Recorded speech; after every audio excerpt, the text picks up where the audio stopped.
Após viagem de Vasco da Gama às Índias, Portugal resolveu tomar posse das terras do Oriente. Para isso, preparou uma esquadra e o comando foi entregue ao fidalgo Pedro Álvares Cabral. Viajaram com ele navegantes experimentados como Bartolomeu Dias, além de padres, soldados e mercadores.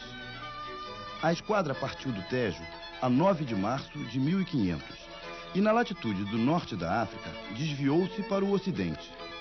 A 21 de abril, os viajantes avistaram sinais de terra e, no dia seguinte, apareceu o contorno de um monte. O Brasil estava descoberto. É assim que este livro didático aborda o descobrimento do Brasil. Será que outros livros didáticos dizem a mesma coisa? Vamos ver este aqui. Em 1500, o rei de Portugal, Dom Manuel o Venturoso, organizou uma esquadra com 13 caravelas com os seguintes objetivos: criar um centro comercial nas Índias e levar de lá o máximo possível de mercadorias para Portugal. Tomar posse das terras que já pertenciam a Portugal desde o Tratado de Tordesilhas. A viagem foi assim. 9 de março de 1500, a esquadra de Pedro Álvares Cabral partiu de Portugal. 21 de abril, a esquadra viu ao longe ervas marinhas e pássaros. Era o primeiro sinal de que a terra estava próxima. 22 de abril, avistaram um monte, ao qual deram o nome de Monte Pascoal, pois era a época de Páscoa. Ainda que esses dois textos sejam semelhantes, podemos enxergar várias diferenças entre um e outro. Algumas diferenças de conteúdo.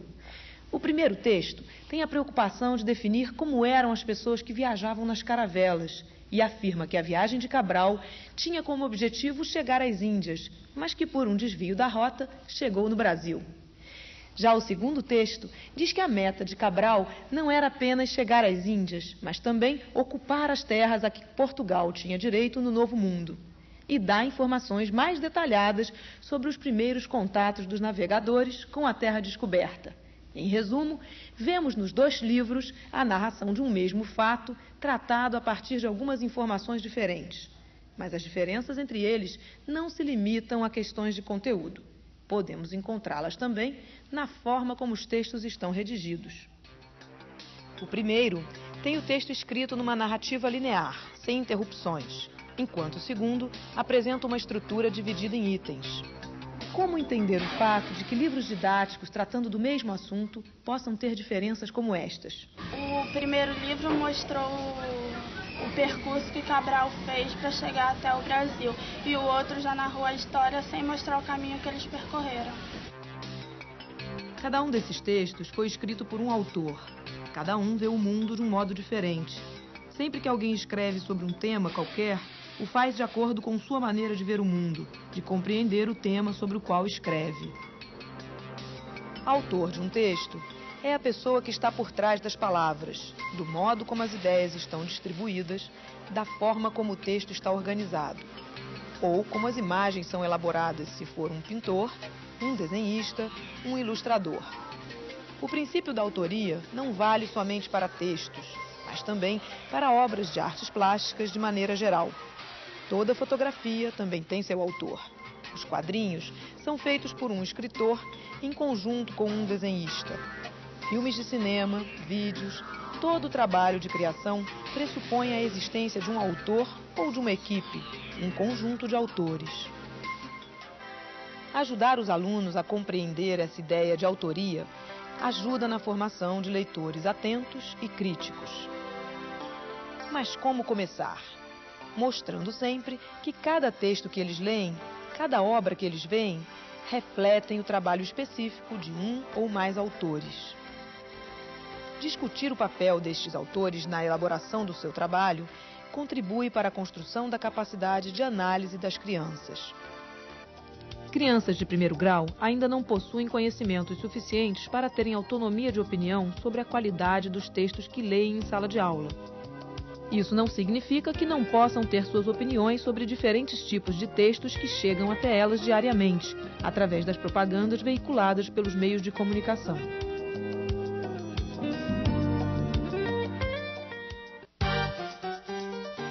impossível pensar a paisagem urbana de hoje sem a infinidade de propagandas dos mais diversos tipos que tomou conta das cidades. Sem falar no rádio e na televisão. A propaganda tem sido criticada por vender imagens falsas, sobretudo de juventude e felicidade. Como no caso desse comercial de cigarros que anuncia um produto prejudicial à saúde, vendendo uma imagem de vigor físico e coragem. Porém, mesmo combatida e cada vez mais sujeita a leis que a impeçam de vender gato por lebre, a propaganda continua eficaz e se espalha por todos os lugares. E qual é a chave mestra da propaganda?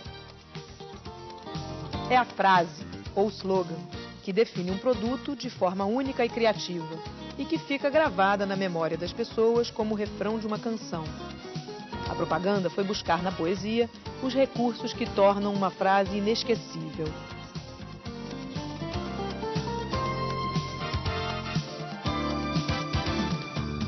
Abuse e use C&A. Lojas brasileiras, o barato é aqui. Brahma, a cerveja número 1 do Brasil. Nescau, energia que dá gosto. Becel, a maneira mais gostosa de controlar o colesterol. Que bom, é gostoso e faz bem. Danone vale por um bifinho. Vale por um bifinho. Esta frase contém uma rima simples, inho, um termo do diminutivo que transmite um sentimento carinhoso. E também um sufixo muito utilizado quando nos referimos ao universo infantil de modo geral.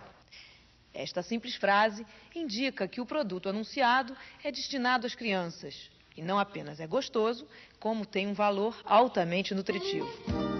Além da rima, o recurso mais característico da poesia, os publicitários utilizam repetições, aliterações, assonâncias e jogos de ideias em geral, tratando as palavras como se fossem parte de uma música ou de um poema curto. Aparentemente simples, frases como estas, que passam a incorporar nosso vocabulário cotidiano, são fruto de longos estudos e reuniões de publicitários. O processo publicitário, quer dizer, o processo de criação de uma campanha publicitária, ele nasce a partir da necessidade, quer dizer, do público, de um produto novo, de um serviço novo. E aí a agência de propaganda é chamada pelo cliente para criar uma campanha publicitária. Como é que a gente faz isso? O primeiro e principal ponto desse processo é entender do produto, é a pesquisa. Quer dizer, a gente precisa pesquisar o que é o produto, o que faz o produto, qual é o diferencial desse produto, e depois a gente vai buscar no público, que a gente chama de público-alvo, qual é a visão desse público e qual é a sua percepção sobre esse produto. Então isso a gente chama de pesquisa. A partir do momento em que a gente sabe o que é o produto e o que o público pensa sobre esse produto, sobre esse serviço, a gente passa então a criar a campanha publicitária propriamente dita. Então, quer dizer, a primeira fase é a fase do briefing, que a gente chama, é a fase da coleta da informação. A partir disso, o departamento de planejamento, criação e mídia da agência começam a trabalhar em conjunto para desenvolver a campanha. Uma campanha publicitária ela é composta de filmes, anúncios, material de ponto de venda, enfim, de tudo aquilo que a gente acredite que seja necessário para atingir o público consumidor. Crianças são extremamente sensíveis aos efeitos da publicidade. O próprio mercado percebeu que a criança pode determinar diversas compras feitas pela família. Por isso, tantos comerciais contêm crianças sorridentes, espertas e decididas. Não há quem resista, como diz o slogan.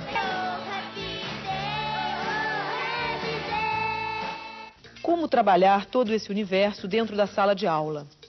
Se o professor considerar os textos publicitários como uma fonte de conhecimento e informação, terá um bom instrumento nas mãos, além de contribuir para revelar à criança as artimanhas da publicidade, seus defeitos e suas qualidades. Um bom começo pode ser uma simples pesquisa sobre os textos que compõem as embalagens de produtos alimentícios. Aqui, alguém tem vitamina PP? 3,2 gramas. Proteínas. 5,4 miligramas. 0,2 miligramas. Lendas contando a história do produto, recomendações sobre a saúde, brincadeiras e joguinhos. Tudo isto pode ser encontrado nas embalagens. O texto das embalagens exerce uma função poética quando utiliza textos leves e divertidos.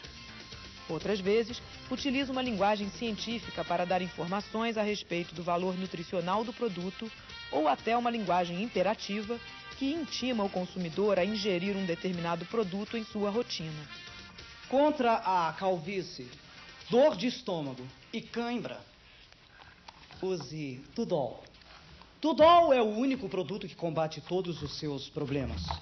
O professor pode contar aos alunos que a propaganda pode ser mentirosa e que as leis atuais exigem que isso seja punido.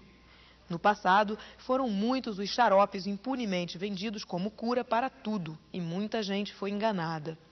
Tudol! Tchan! Os alunos podem criar uma campanha para um produto fictício, para um meio de transporte individual, como uma bicicleta, um carrinho de rolimã, patins, motocicleta ou qualquer outro que eles inventem. E podem utilizar um instrumento muito adotado pelos publicitários, a pesquisa de campo. Qual o veículo que você gostaria de ter? Um avião morcego. Nesta pesquisa, os alunos entrevistam seus colegas de escola para descobrir que tipo de meio de transporte eles mais gostariam de possuir e com que características. E, em seguida, tentam elaborar uma propaganda para este veículo usando as conclusões da pesquisa. O texto publicitário oferece inúmeras possibilidades de trabalhar com os alunos as relações entre os textos escritos, seus autores e os significados que procuram transmitir. Realizar trabalhos como esse também contribui para que as crianças possam construir uma postura atenta em relação às informações veiculadas pelos diferentes tipos de mensagens escritas a que têm acesso.